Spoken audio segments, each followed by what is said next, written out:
The broken collar and the strange girl, the twin sons of Karen 9, beat down on the metal rooftops of the trade bazaar. Dust blew across the streets. Vendors shouted in different alien languages. Ships flew overhead like giant birds of steel. And inside a small corner shop, a young human man was fixing a broken power converter with steady hands. His name was Callan. He wasn't rich or famous, just a quiet repairman. People brought old machines to him, and he made them work again. That was his skill. That was his life. He liked quiet days, but today would not be quiet. The shop bell rang. Callan looked up. A figure stood in the doorway, half hidden under a brown cloak. Small, thin, slender hands clutched something round and silver, a strange glowing collar. The figure stepped inside, slow and unsure. "Can I help you?" Callan asked, wiping his hands on a cloth. The figure said nothing. Instead, it walked closer and gently placed the collar on the counter. Callan raised an eyebrow. "You want me to fix this?" Still no answer. Then the figure pulled back the hood. Callan blinked. It was a girl, but not human. Her skin was pale violet, almost glowing. Her eyes were large and silver, without pupils. Her hair was long, white, and tangled.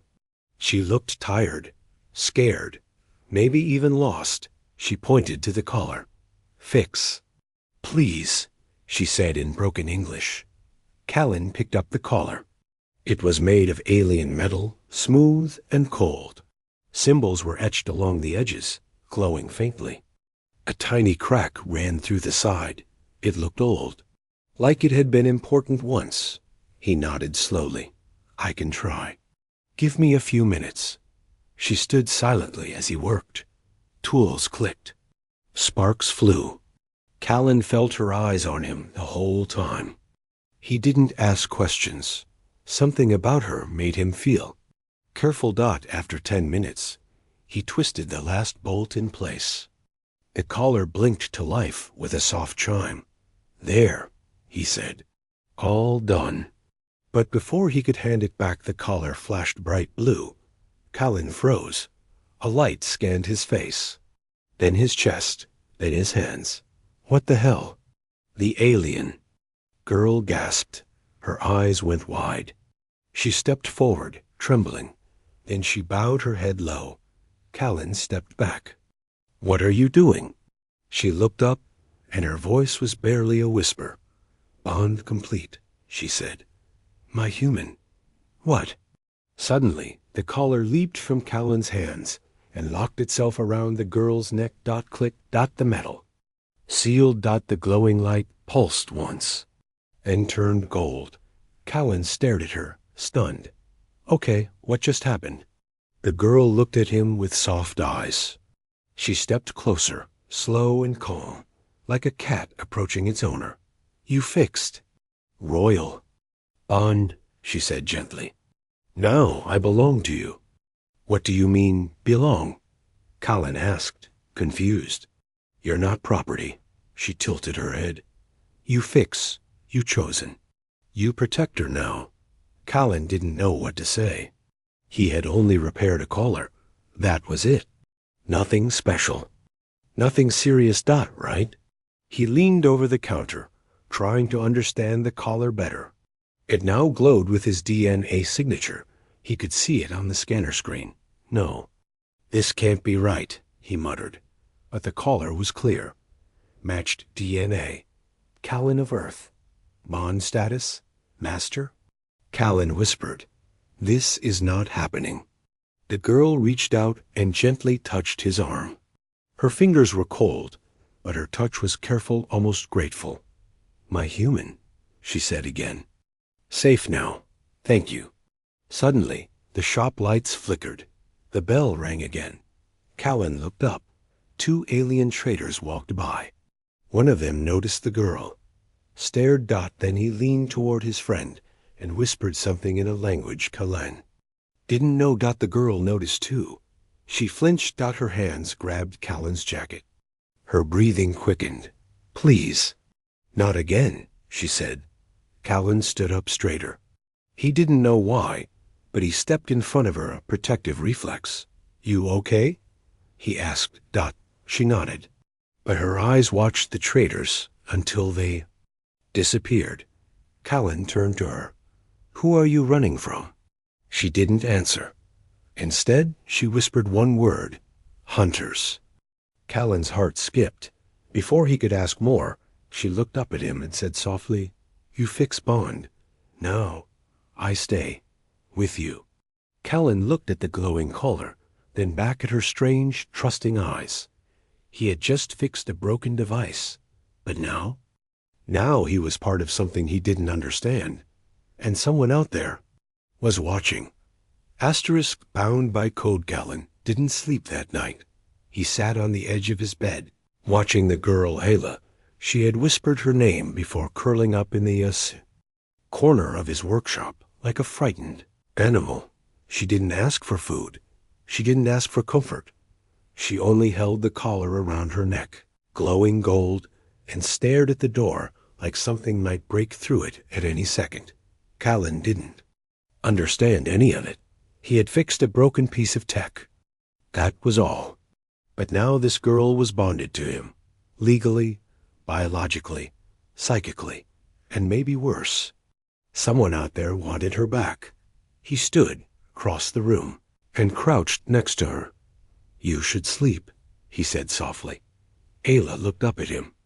Her silver eyes glowed faintly in the dark. You safe, she whispered. I stay. Bond says so. He sighed. I didn't mean to bond with you. I didn't even know what that thing was. Ayla blinked. It shows. You fix. You protect.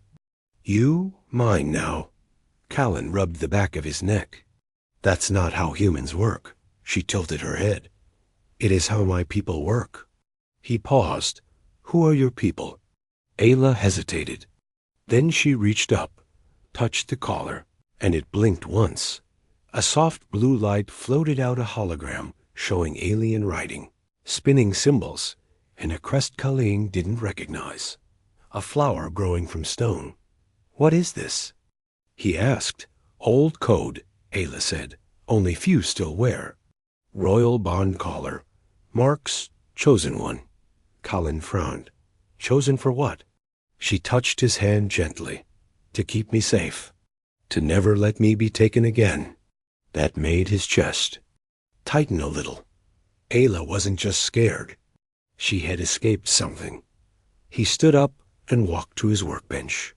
Pulled out an old scanner. A cheap one, but enough to read biometrics. He pointed it at the collar. Scanning. The screen flashed with alien text. Then translated it into English. Bond status, active, primary anchor, Colin of Earth, legal master. Royal class, Omega kin, protection level, absolute. Violation of Bond equals execution under Zythe law. Callan stared at the words. Execution? He said aloud. Ayla nodded slowly. To harm me now is to harm you. Law says we are one. Callan dropped the scanner on the table. This wasn't just a cultural misunderstanding. This was real.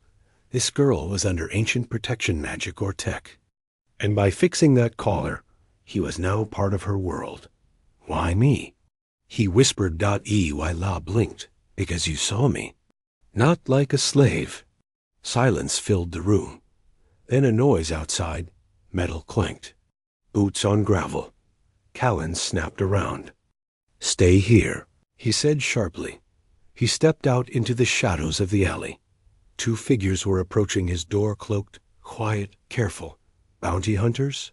His gut said yes. He ducked back inside. We've got company. Ayla stood up immediately. Not afraid. Focused. Must run. No, Callan said, grabbing a small device from under the table. A jolt blaster. Weak, but better than nothing.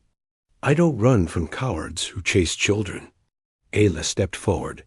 Her body shook, but she didn't back down. Then we fight. Together.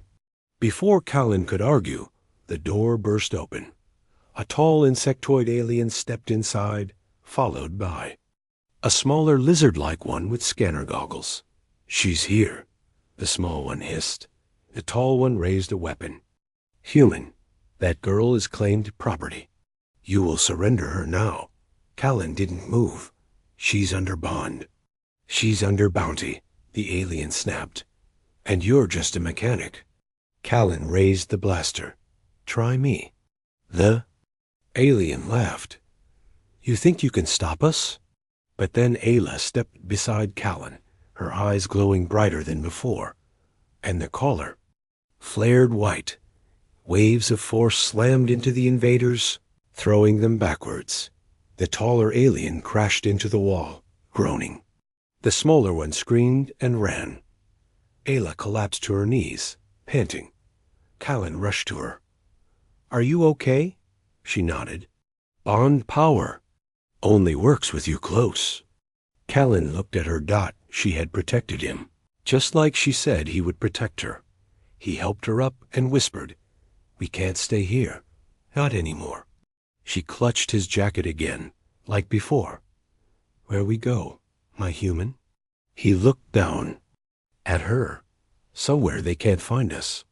Then his eyes caught a small glow from inside the collar. A pulsing light, blinking like a signal. He tapped it. A map appeared. Old, glowing, hidden inside the collar's tech. A location far beyond the city. "Looks like we've got a direction." Callan muttered but in the shadows behind their building, a third figure watched through red binoculars. It whispered into a communicator. "Target bonded. Activate Protocol Omega. They're heading for the ruins." Hunted and hidden, the desert wind howled as Callan and Ayla rode across the red dunes in an old hoverbike, the engine coughing like an old dog. Callan kept one hand on the controls, the other gripping a small plasma pistol hidden under his jacket. Behind them, the twin moons of Charon 9 rose over the horizon, one blue, one pale green. Ayla sat behind him, holding on tightly. She didn't speak, but her silence said enough. They were being hunted. The map inside the collar led them, deep into the wastelands far, beyond city walls and trade routes. Callan didn't know what they'd find. All he knew was they couldn't go back. They stopped at sunset beside a broken stone tower. It looked ancient, cracked, half-buried, forgotten by time. Callan set up a small campfire using old fuel cells. The orange glow danced across their faces. He passed Ayla a ration bar. She took it carefully, like it might vanish. "You okay?" he asked. She nodded, then whispered, "I ran for weeks before I found your shop." Callan raised an eyebrow. "From who?" She looked up at the stars. "They called me property." Sighed. "My blood was royal trash, but I was born with the mark." She touched the collar. "That makes me a threat." Callan leaned closer. "What's so special about that collar?" Ayla took a deep breath. In old Zythe culture, royals didn't choose partners. The collar chose for them. A sacred test. If someone repairs it, bonds it, connects with it, then the collar accepts. "And it binds." Callan blinked. "So you're saying your people used to be ruled by whoever the collar picked?" She nodded. "It picked kind hands, not strong ones, not rich ones." He stared into the fire. "And it picked me." Ayla looked down. "That scares them. Because you are not Zythe. You are human. You weren't supposed to be chosen." Silence settled between them. Then a faint beep, dash, beep, dash, beep. Callan sat up straight. His tracker was picking up a small signal. He tapped the screen. 2 red dots, moving fast. From the south. "Damn, they're tracking us." Ayla stood, eyes glowing in fear. "We must hide." Callan looked at the old tower. Get inside. Now they rushed into the ruins. Inside was cold stone, dust, and broken carvings.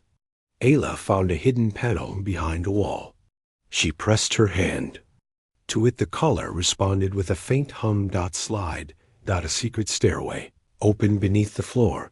They ran down into the darkness. At the bottom, a strange blue light pulsed from under the stone. Callan raised a lantern. It was an ancient chamber walls filled with glowing script. At the center, a tall stone obelisk covered in golden rings and alien language. Ayla approached it slowly, like it was alive. "What is this place?" Callan whispered. She touched the obelisk. "This is where the first collar was made. The Heartstone. The source of the bond code." The collar glowed in response. Then something unexpected happened. Callan's hand began to glow too. A thin beam of light stretched between his palm and the collar, then between the collar and the stone.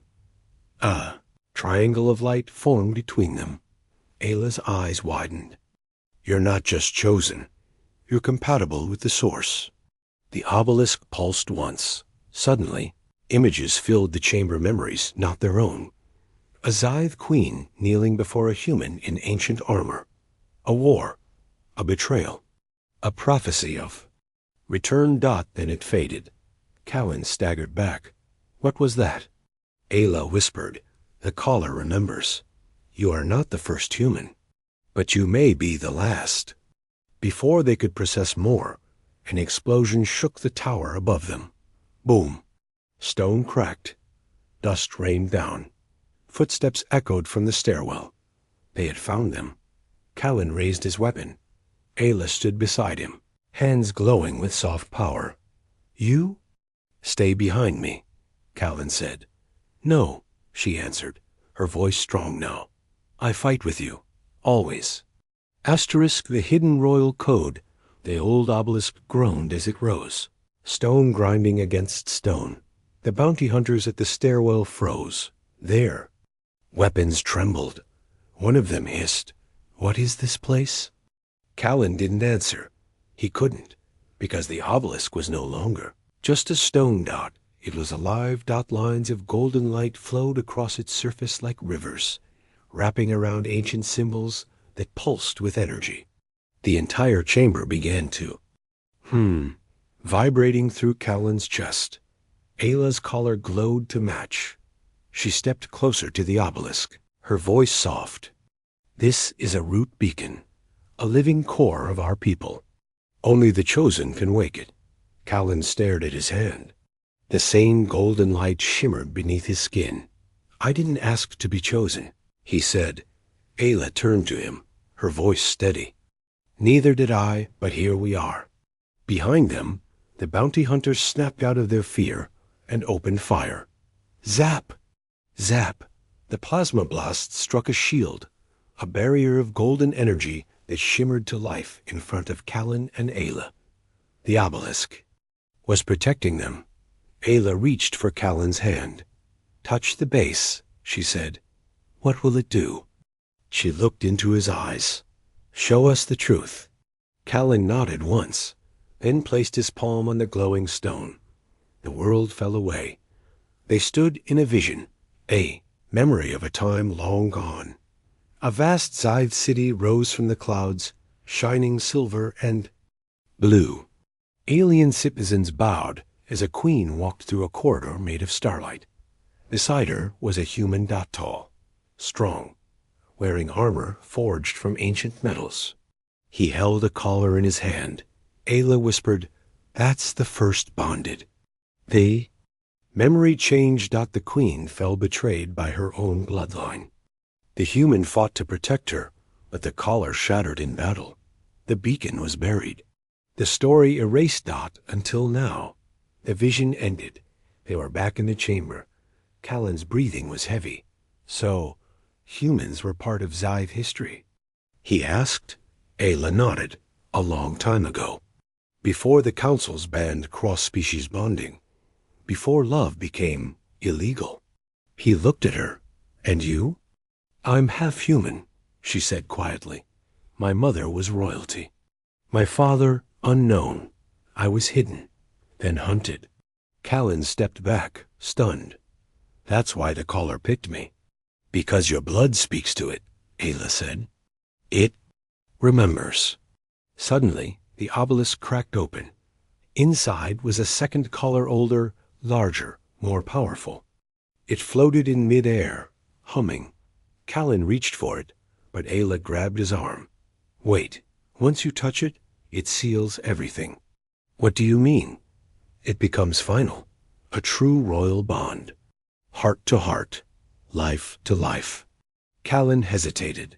Then he heard footsteps again, louder, heavier. Not bounty hunters. Something worse. Deep voice echoed down the stairwell. Bring the girl. Kill the boy. Ayla's hand shook. Callan didn't hesitate. He grabbed the second collar. A surge of light blasted from the beacon, knocking back the invaders. The ancient chamber trembled. Callan felt it in his bones. The collar wasn't just metal. It was memory. Will. Oath. It sealed around his wrist like a bracelet, then dissolved into light, marking him with a glowing crest on his skin. Ayla gasped. Bond is complete. Callan stood taller now. Not just a mechanic. Not just a mistake. He was her shield. Her chosen. Above them, the stairs began to collapse. We need to go, he said. They ran, the beacon collapsing behind them in a storm of dust and light. As they climbed through the hidden exit tunnel, Callan asked, Where does this lead? Ayla whispered, To the last sanctuary, and the final test. The ones who want her back. The night sky roared. A massive black ship hovered above the ruins, silent, but heavy with power. Its surface shimmered like glass, smooth and sharp. No lights. No markings. Just the cold shape of something built to take without asking. Callan and Ayla stood on a cliffside just outside the broken sanctuary, wind pulling at their clothes. He clenched his fists. She gripped his sleeve. They found us, Ayla whispered. Her voice was calm, but her fingers were shaking. Callan nodded. Let them come. The ship released a long metal pod. It slammed into the ground nearby, steam hissing from the cracks. The hatch opened with a hiss. 3 figures stepped out. All wore black armor. Their faces were hidden behind masks. No words. No emotion. The one in the middle took a slow step forward. His voice crackled through a speaker. Ayla of the Zythe. Bloodline. You are under order of return. The bond is rejected. The sentence is separation. Immediate. Ayla stepped back. They will kill you, Callan. He didn't blink. They can try. The armored soldier raised a hand. Remove him. The other 2 rushed forward. Callan didn't run. He tapped the glowing crest on his wrist, the one the beacon gave him. Golden light burst from his skin. A barrier snapped into place, throwing one attacker backward. The other slashed with a blade. Callan dodged, barely, then fired a shock pulse from a stolen blaster. Crack! The attacker dropped, but more were coming. 10 more pods fell from the sky. Ayla touched her collar. It shimmered, and her whole body seemed to float, just a little. Callan, she said, her voice firm now. Let me help. He looked at her. You don't have to fight. She stepped beside him. I want to. I was hunted for years. Afraid, alone, but not anymore. Callan met her eyes and nodded. Then we do it together. They stood back to back on the cliff as the enforcers marched forward. Callan fired shots. Precise and calm. Ayla raised her hands, channeling the caller's bond, sending out waves of psychic force that knocked soldiers off their feet. But it wasn't enough. The commander stepped forward again. He raised a strange rod glowing black and pointed it at Callan. Your bond is false, he said. She belongs to us. Callan didn't flinch. You don't get to choose what belongs to her. The commander snarled and fired. The black rod released a pulse of shadow. It struck Callan in the chest and sent him flying backward into the rocks. Ayla screamed. She ran to him, falling to her knees. His eyes were closed, his breathing slow. No, no, no, no. The commander walked slowly toward her. Return now, or he dies fully. Ayla trembled. Her collar glowed brighter than ever, white and gold, mixing in a swirl of light. She stood, and when she turned around, her silver eyes were shining like stars. You hurt my human, she said, voice deep, full of energy. Now I hurt you. She raised both hands and unleashed everything. The wind howled. The sky cracked. Golden beams shot out from her collar, hitting the enemy soldiers like lightning. They screamed as their armor shattered. The ground itself lifted and broke. Commander staggered back, his mask cracking. What are you? Ayla stepped forward, glowing with the full power of the bond. I am not yours. I was never yours. Then she struck him down with a pulse of raw force. The black rod shattered. The commander didn't rise again. She ran back to Callan. His body was still, pale, quiet. She touched his chest, her tears falling on his jacket. Please wake up, she whispered. You can't leave me. You're my human. Only you. Then his fingers twitched. He opened one eye. Still here, he groaned. You pack quite a punch. She laughed through her tears and hugged him tightly. Asterisk, my human. My home, the stars look different now. Callan sat in the cockpit of a stolen shuttle, flying high above the red deserts of Charon 9. His chest still ached from the fight, but he was alive. Barely behind him, Ayla worked at the nav console. Her color no longer glowing wild now, pulsed gently with warm gold. Like a heartbeat. Like calm after a storm. He turned to look at her. You okay? He asked. She nodded. You saved me. He smiled weakly. No, you saved me. The shuttle broke orbit and entered the silence of space. Floating debris shimmered. Outside the window, Callan leaned forward and tapped the controls. Where does this map lead again? He asked. Ayla walked beside him and brought up the projection from the collar. The star map shifted. One dot blinked brighter than the rest. A lost world, she said softly. Where the old code still lives. A place where bonds are sacred. And free, Callan nodded.